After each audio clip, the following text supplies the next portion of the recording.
All right, let us start at the beginning, Aquarius. We have the King of Cups. And the King of Cups, you have two kings here. They're right up in on top of each other. And this is feeling the king can be someone over 30, 40. This is feeling like a person, a water person, Pisces, Cancer, Scorpio.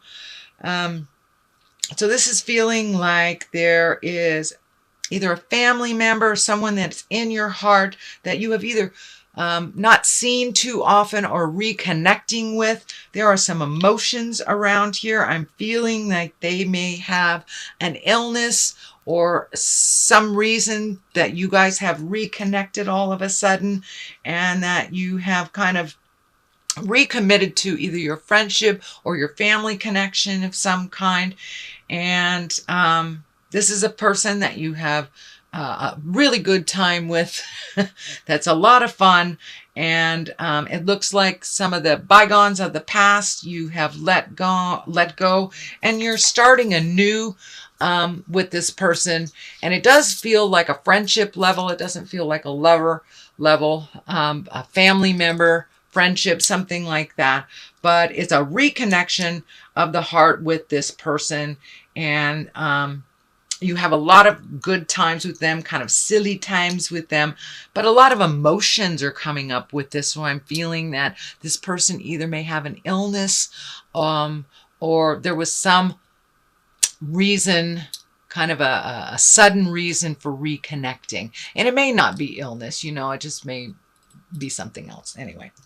But the King of Cups is definitely in your space, and it feels like a reconciliation or a recommitment to a friendship of some kind, or, connecting with your brother, your father, something like that. The Ace of Cups here is, I love the aces. The aces I call the God cards. That's when you're firmly on your path. It looks like you have been able to release some energy from the past that held you back, some legacy habits, if you will, that really weren't serving you.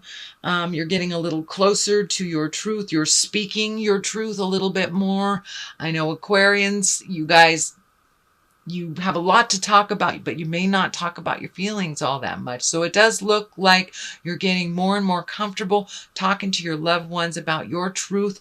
It doesn't have that spontaneous punch to it anymore. You've learned to temper your words a little bit with love and kindness. You're finding a little bit more balance with yourself, and it does look like you are connecting a little bit more with the spirit of your heart and looking at the big picture of things instead of the little pictures of the journey, or the little pictures on the way to the lesson. But it does feel like you've opened your heart a little bit more. You're willing to try new things, breaking some of those habits that have been almost self-conscious in your space. So it looks like you're making a conscious effort to change the things that you can change. But it looks like a couple of months ago there was some challenges for you in the heart space. And I don't mean that on a physical level. I mean that on an emotional level.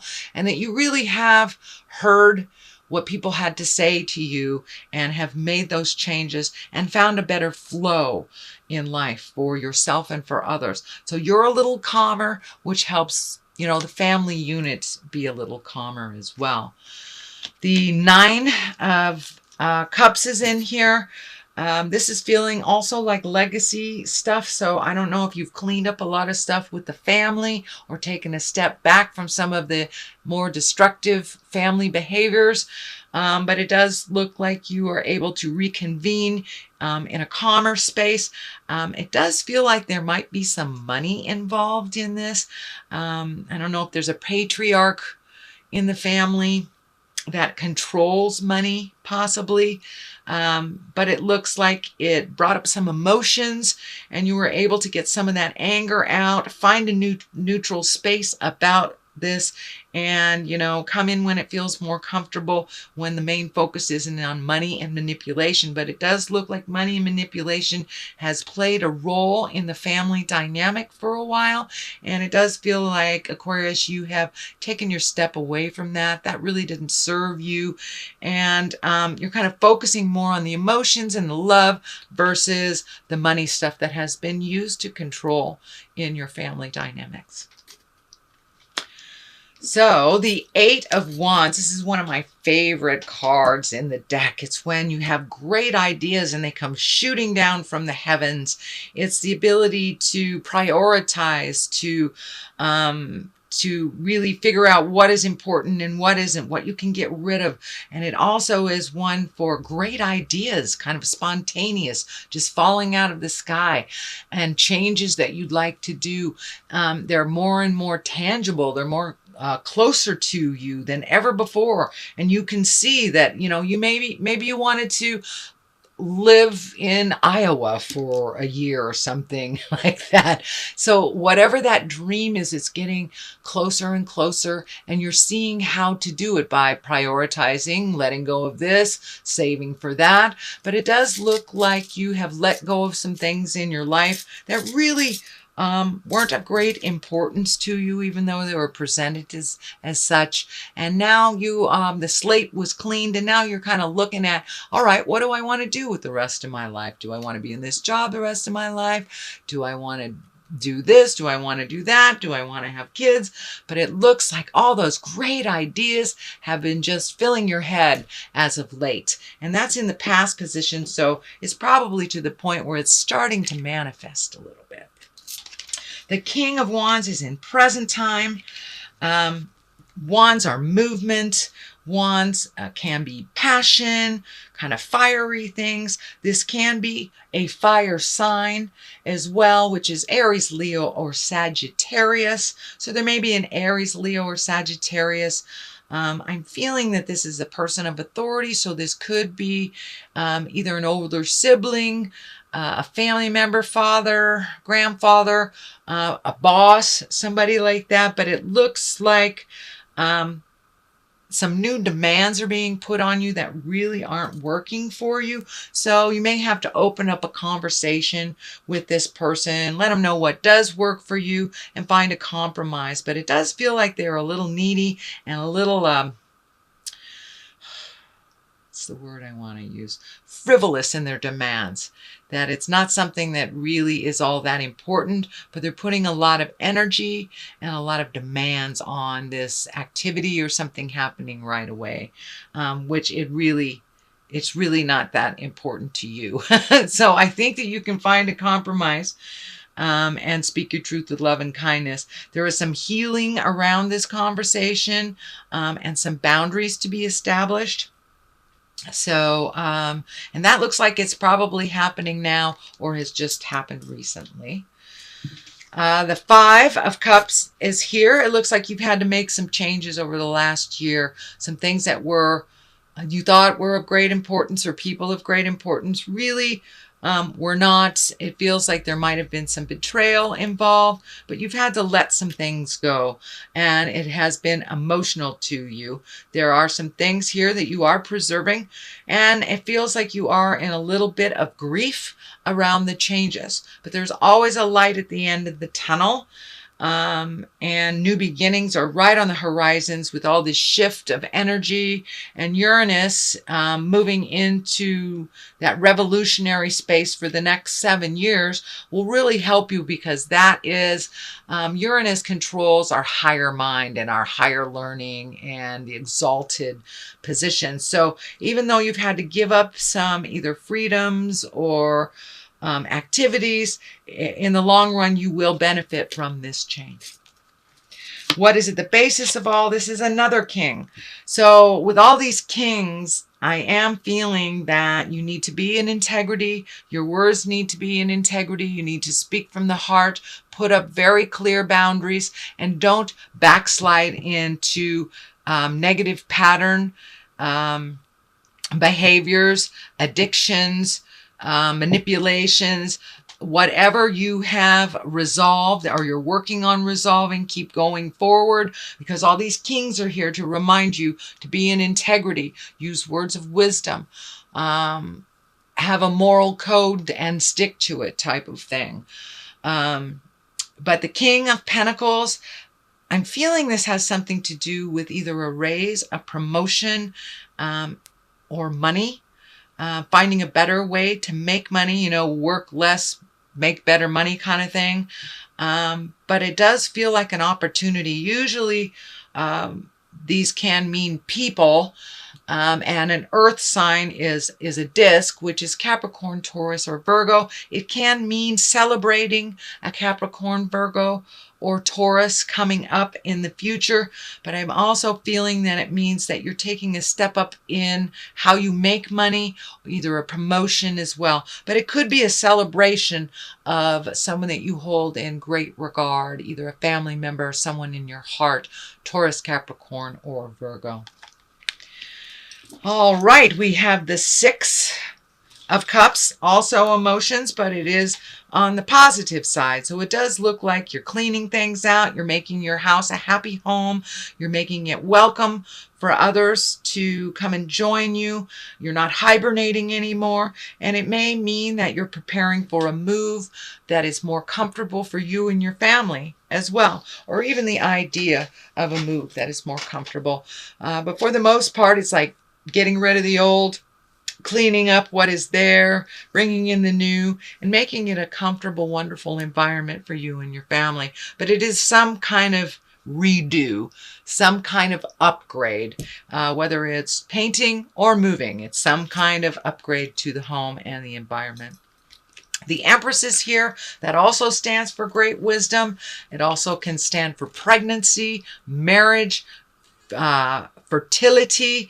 So for those of you who are wanting to create a baby, it looks like now is a really good time. The Empress is here. It can mean also there's a baby coming to your family, Aquarius, or the nurturing or the birth of something new. The Empress usually stands for, planting the seeds and watching it grow. So it could be a new endeavor in business. It could be opening up your own business. It can be an actual baby being created, or it can stand for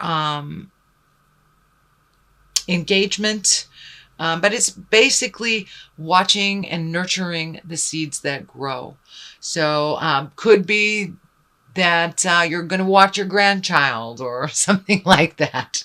And for it could be starting something new and watching an idea grow. So whatever that is, Aquarius, be aware that it is a ripe time for you to start those new endeavors. The Fool is here at the top. That doesn't necessarily mean, walking off a cliff and that you've done something foolish. It usually means take a chance. Don't be afraid to look foolish. Don't repeat the foolish things of the past, but take a chance on something new. So it does feel like new things are coming to you. So if you are presented with a new idea and an old idea at the same time, take the new idea. Don't be afraid to look foolish and to try something new. Take a leap of faith. The 3 is here on one side for clarity. This is usually heartbreak. It can be betrayal. It can be an affair. It also can mean grieving someone from the heart, either a relationship that has ended or someone who has physically left the planet. I don't see the Death card here right now, so I'm feeling that it's something from the past that is still living in your heart, and that you are still grieving about. So don't be afraid to take that leap of faith into the new stuff so you can replace some of that grief with some happiness, some bliss, and some joy. I know it will never change it, but it can lighten the load a little bit. It's time to release some of that grief and for you to live your best life and come into your greatness. But there is some either betrayal of the heart or the feeling of grieving, and it can be from someone who has passed over.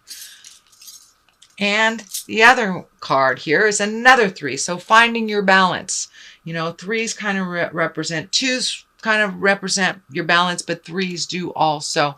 Mind, body, and spirit, finding a way to balance life and work and passions and family. And you have 3 in a triangle here. So that's very interesting. So it looks like that's something you're working on, is finding the balance between your spiritual self, your physical being, your mind, your love, and your work.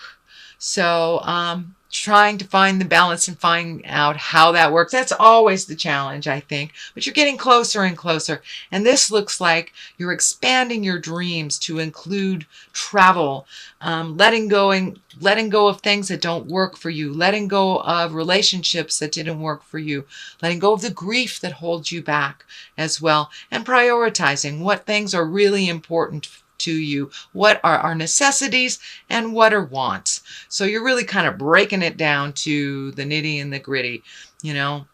But it does look like you want to do some things in the future, and this really does feel like travel over the ocean. Could be a European trip, could be relocating to somewhere tropical, someplace that you've always wanted to go, but allowing yourself some more joy in this world, and prioritizing and letting go of the things that really aren't necessary. But it does look like sometimes you're a little stingy with your likes and loves, that sometimes you got to live a little bit for the moment, just a little bit. Not be frivolous, but live a little bit. Don't be so hard on yourself, and don't deny yourself some of the pleasures in life too much for the things that are so far in the future. So that is a reading, Sweet Aquarius, for the month of May. I'm going to throw a couple of these chakra cards, and they're one-word cards that kind of bring it on home. Passion. Okay, now it's time to make passion a little bit more important than the have-tos. You put passion on the back burner for a little bit too long. Time to reignite that passion. Spend some time with the people you truly love. Take a day off. Throw caution to the wind, kind of thing, and reignite those passions. And recovery. It's time to recover from some of the heartaches that you've had in your life and to move past it. How that looks for you, it looks different for everyone else, but it does look like you have been really kind of constipated or not moving out of some sadness that is no longer really valid. Know that if it's someone that has passed over into the light, they're always with you. Their lessons are always with you. Their heart is always with you. And there are angels on your shoulder whenever you need them, and you can speak to them from this plane to theirs. You won't be able to see them, maybe not feel them or hear them, but they are most definitely with you. So it's time to recover from some of the sadness that has happened in